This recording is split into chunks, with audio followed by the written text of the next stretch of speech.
Students, आपकी एकांकी संचय बुक का 5th चैप्टर जो है महाभारत की एक सांझ, वही मैं आज आपको शॉर्ट फॉर्म में थोड़ा सा डिस्कस करने जा रही हूँ आपके सामने। और महाभारत की एक सांझ कहानी जो है महाभारत युद्ध जो कौरवों और पांडवों के मध्य लड़ा गया था, उसके अंतिम सांझ का एक दृश्य है, मतलब अंतिम शाम का एक दृश्य है। यह एक पौराणिक पृष्ठभूमि पर लिखी हुई एकांकी है और इसका जो घटनाक्रम है कौरवों और पांडवों के मध्य का महाभारत, मतलब 18 दिनों तक चला महाभारत युद्ध जो है वही है। और कुरुराज, आपको पता है, धृतराष्ट्र जो थे वो जन्म से अंधे थे। इस कारण राज्य का जो कार्यभार था उनके छोटे भाई पांडु को सौंपा गया था। अब राजा का बेटा राजा, इस परंपरा के अनुसार पांडु के बाद उनके बड़े पुत्र युधिष्ठिर को राज्य का कार्यभार सौंपा गया था और इस बात का रोष दुर्योधन को था। दुर्योधन का असली नाम सुयोधन था, लेकिन उसके द्वारा किए हुए बुरे कृत्यों की वजह से उसका नाम फेमस हुआ दुर्योधन। अतः मान में बड़ा होते हुए भी राजगद्दी से वंचित रहने का जो दुख है वो क्रोध के रूप में दुर्योधन के मन में था और उसी की परिणति जो है वो महाभारत का युद्ध है। और ये जो महाभारत का युद्ध जो है, ये जो एकांकी है, ये लेखक जो हैं भारत भूषण अग्रवाल जी द्वारा लिखित है और उन्होंने इस एकांकी के माध्यम से अन्याय पर न्याय, असत्य पर सत्य, दुराचरण पर अच्छे आचरण की जीत के बारे में बताने की कोशिश की है। और उन्होंने यही कहा है कि भाई न्याय, सत्य और मानवता जो होते हैं वो हर काल में विजयी होते हैं। तो इन मूल्यों को उजागर करना ही इस एकांकी का प्रमुख उद्देश्य है। तो प्रस्तुत एकांकी में महाभारत के युद्ध की अंतिम सांझ का वर्णन किया गया है। महाभारत के युद्ध में दुर्योधन के अलावा कौरव पक्ष के सभी शूरवीर मारे जाते हैं। मतलब कौरव और पांडवों के बीच में जो युद्ध होता है, दोनों ही पक्षों के मध्य युद्ध, तो दोनों ही पक्षों के शूरवीरों की जान गई थी। बहुत सारे कौरवों में सिर्फ जो हमारा दुर्योधन था वही बच गया था और वो छिपा हुआ था अपनी जान बचाने के लिए द्वैत वन के सरोवर में।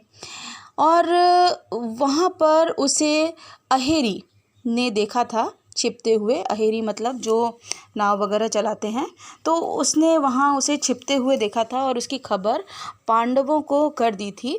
तो एक अहेरी द्वारा सूचना दिए जाने पर पांडवों को उसके वहाँ होने की खबर मिल जाती है और महाभारत का युद्ध जो है तब तक समाप्त नहीं माना जाता भाई, जब तक दुर्योधन की मृत्यु नहीं हो जाती या दुर्योधन किसी तरीके से सरेंडर नहीं कर देता।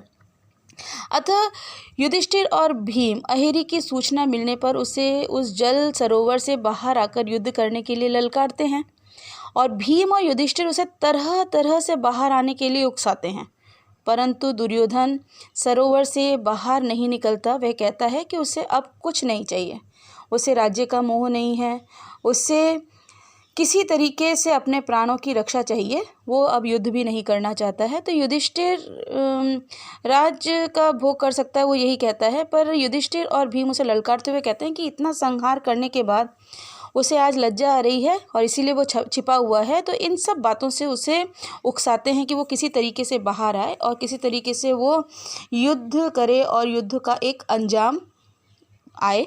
तो इस तरह दुर्योधन और युधिष्ठिर के बीच में कई बातों को लेकर बातचीत होती है। अंत में दुर्योधन जल से बाहर आकर भीम से युद्ध करता है और हार जाता है। दुर्योधन जिस समय अपनी अंतिम सांसें ले रहा होता है उस समय युधिष्ठिर दुर्योधन की पीड़ा को कम करने के उद्देश्य से दुर्योधन के पास जाता है। क्योंकि भाई है और उसकी वो अंतिम घड़ी है। तो युधिष्ठिर धर्मराज थे, तो वो उसके पास जाते हैं और उसे सांत्वना देने की कोशिश करते हैं, लेकिन दुर्योधन को वो उस समय अच्छा नहीं लगता। उसे लगता है कि अभी भी वो युधिष्ठिर जो है उसे चैन से रहने नहीं दे रहा है, अंतिम समय में भी उसको परेशान कर रहा है। पुनः दोनों के बीच में कई मुद्दों पर फिर बातचीत होती है और दुर्योधन के अंतिम वाक्य यही होते हैं कि मेरे पिता अंधे क्यों हुए, और एकांकी का समापन हो जाता है। तो ये जो आखिरी जो वाक्य है दुर्योधन का कि मेरे पिता अंधे क्यों हुए, इस बात का मलाल उसे पूरी ज़िंदगी रहता है और वो इसी मलाल की वजह से काफ़ी सारे बुराइयां करता है, बुरे कृत्य करता है, और उन बुरे कृत्यों की वजह से इस महाभारत रूपी भीषण युद्ध की परिणति होती है और उसमें उसको भी अपनी जान गंवानी पड़ती है। तो कुल मिलाकर ये एकांकी महाभारत की एक सांझ बहुत ही अच्छी कहानी है। इसे आप पढ़िए और समझने का प्रयास कीजिए, और अगर कुछ समझ में नहीं आता है तो आप मुझे बताइए, मैं आपको फिर से इसे समझाने की कोशिश करूँगी। Thank you.